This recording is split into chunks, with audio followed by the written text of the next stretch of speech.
Hello and welcome to a special D&D report. I want to assure everybody, 90% of people out there understand that MJF is a professional wrestler who's doing a character. He's being a bad guy, he's being a heel, he's being a jerk for a paycheck. We all understand that. Nobody's saying the vast majority of people don't understand this. But I would like to raise 2 points about this whole little kerfluffle. MJF said, "I don't play Dungeons & Dragons," and set off a mini firestorm in the D&D community. And it's not because people didn't understand he was a professional wrestler. People did. People were making very good points of what really is the difference? If somebody's saying terrible things about you and your hobby, does it matter if they're saying it just because they're a jerk or they're saying it because they are getting a paycheck? In the end, it doesn't really matter. Which is why I really liked the Matt Mercer response, because it was a funny response. It treated it like the joke that it was, which, frankly, a grown man acting like this for money, it is kind of a joke. Professional wrestlers, I mean, that's their gig, that's their job. And so he just treated it like the joke he was, and he mentioned the other guy he was wrestling, and it was fine. And he really kind of diffused the situation. Worst was the response that Chris Perkins have. Chris, I love you, man. I love you so much, but inviting the guy to play in a game? I mean, I understand that you're looking at him, you don't really know if all good performances come from a kernel of truth. Even though he's being fake by doing this, he might not actually like D&D people. He might just actually be kind of a jerk who's using this as his persona. So just to have somebody say something bad about the hobby and then you offer him to to run a game, it's not a great move. And I don't really blame Chris Perkins about this, because number one, I could never say anything really bad about Chris Perkins because he's got an adorable dog. But number two, he probably doesn't understand who MJF really is.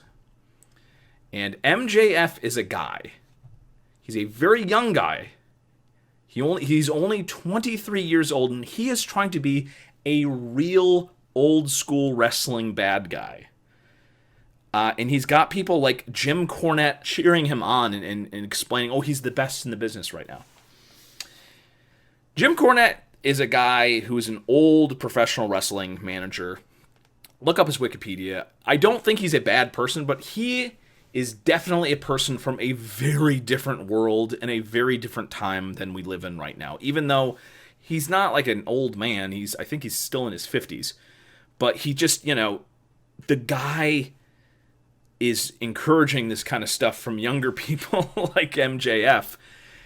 And yeah, it's a bit of a gamble though. Because yes, he's going to get super popular in the wrestling business because of this. And the wrestling fans are going to love him regardless. However, this has worked in the professional wrestling independent scene. But when you start saying stuff like this in a larger context, when you are part of a nationally syndicated show and you're out there in the general population now, and you're calling people trash and you're making fun of people, that's a different story. See, I think what people don't seem to understand about the old school wrestlers is that it was a much more dangerous thing back then, because people really hated those people. And they presented themselves as people that it would make complete logical sense to hate this person. Roddy Piper, when he was a bad guy, he got stabbed 3 times. Jake the Snake Roberts, he got slashed by an old lady with a razor, and he had to get something like 13 stitches or else he would bleed to death. This is what MJF is doing right now is actually not a very safe thing to do in today's environment. This isn't really the old days where he's surrounded by people who understood the business and could protect him from people that really wanted to hurt him. I really don't think that the people he's hanging out with and the companies he's with really understand that he might actually really be in danger from the shit he's doing right now. And he really is going pretty hardcore with this. He literally said recently, like, today, jump the guardrail, nerds. And if you don't understand what that means, he's basically telling people at the match, when the crowd is separated from the ring by the guardrails, he's pretty much telling people, hey, jump the guardrails and fight me for real. And you know what? Like, somebody replied to him, legit, see you in Boston, little man. And if you don't get the little man remark, MJF is 5'11", but those are in independent professional wrestling feet and inches. He's really not like this giant professional wrestler nobody would want to mess with.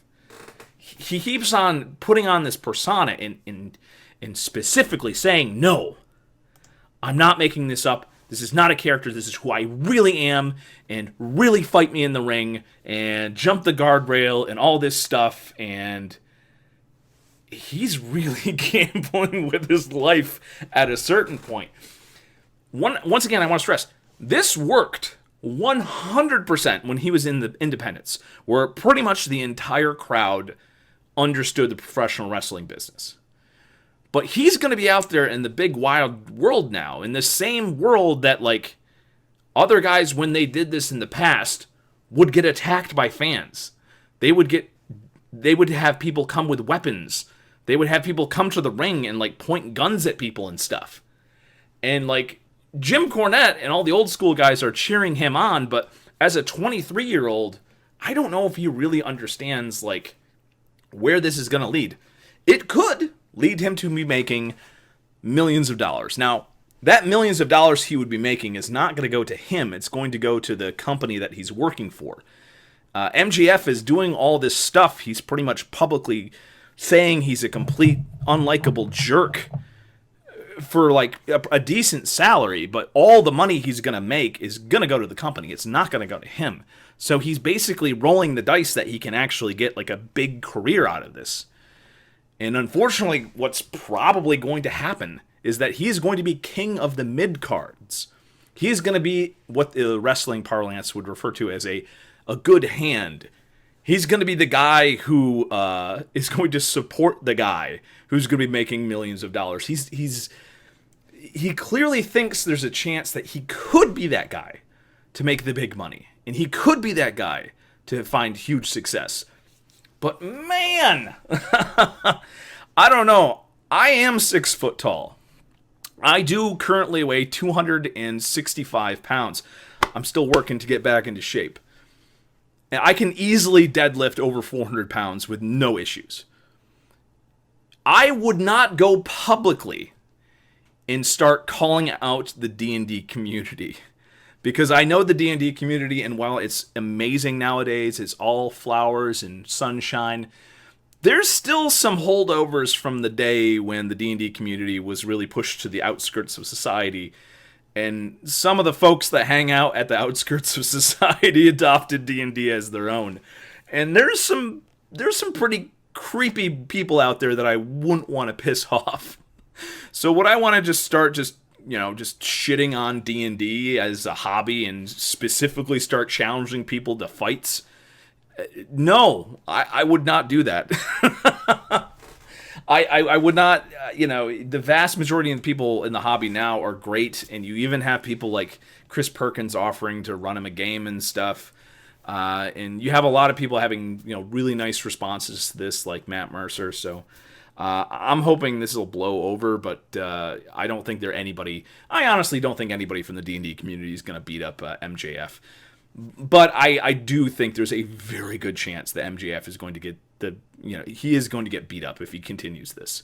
Because he's going to go outside of that independent wrestling scene into the wide world, where a lot of people will either not care that he's faking being a jerk, or they are really just looking for an opportunity to beat somebody up that's smaller than them. And if you have somebody who's openly inviting people to jump the guardrail, then dang, dude, if you wrestle in front of large enough crowds, there is going to be somebody who's going to take you up on that offer. And I don't know what's going to happen there.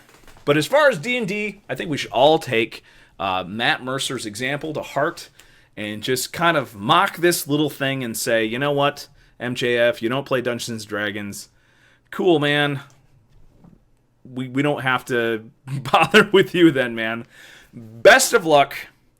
I mean, he's wrestling in a company now where there's supposed, like, athletes that, like, don't know what a torn rotator cuff is. Like legitimately, there's people that call themselves professional athletes that don't understand, like, basic physiology. That's who he's going to be wrestling in the ring. And so, I mean, unfortunately, the chances are that somebody's going to drop him on his head and he's going to end up in a wheelchair anyways. And it would really suck if he sacrificed the best years of his life being a jerk online, making fun of D&D, mocking people in an attempt to make future money. And it's not going to lead to anything but misery. Because, folks, that's kind of what's happened to the vast majority of people who tried to go into professional wrestling. Don't kid yourself, guys.